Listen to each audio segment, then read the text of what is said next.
With more than 1 million people applying for unemployment in just the past 3 months right here in Illinois, you can imagine the system's overwhelmed. We've even found some people being approved when they never applied and still have jobs. CBS 2 investigator Dorothy Tucker has been tracking the fraud and has an inside look at just how big of a problem it's become. I'm still working. We've shared their stories.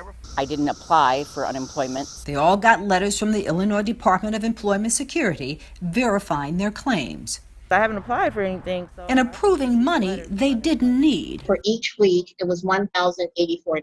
They're all victims of identity theft, fraud.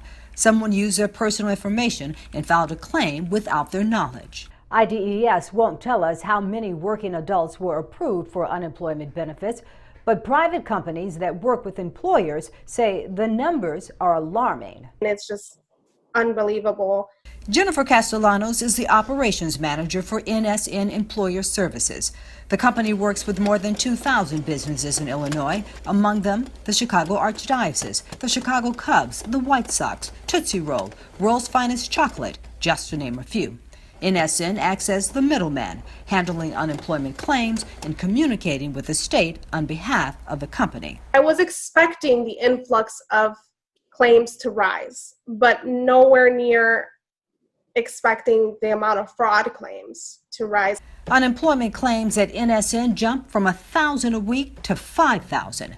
And before the pandemic, fraud cases on a weekly basis were rare. Maybe one or two, actually. With the pandemic, how many unemployment fraud cases are you seeing? We're seeing about 30 to 40 a week. Total unemployment fraud cases, nearly 300. NSN is not alone. Personnel Planners represents 1,200 Illinois businesses. Since April, they've logged 271 fraud cases.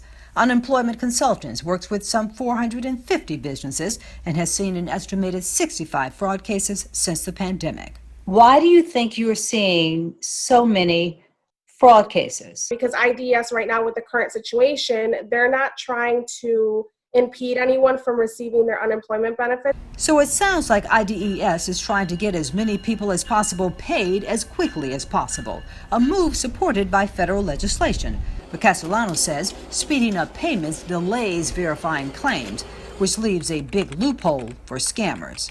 They've noticed that the state is allowing so easily right now, and they've been able to steal identities that they've been able to file. And every time NSN catches a mistake where a person is still working, it sends a notice to IDES, in essence asking the agency not to pay the claim. You've sent how many? About 300. And how many has the state responded to? About 11. Castellanos is still waiting on the state to respond to the others. It would just be nice to see, especially in such a sensitive nature such as fraud. Now, if NSN, here's the question that we have to ask. If NSN raised a red flag about nearly 300 claims and got little response from the state, did the state ever pay those fraudulent claims? That is the question that we asked state officials and have not yet received an answer. Brett and Erica? All right, Dorothy, another one for you. When the state pays out the claims, it should be going to the account of the person it's filed under. But is the money actually getting into the hands of the scammers instead?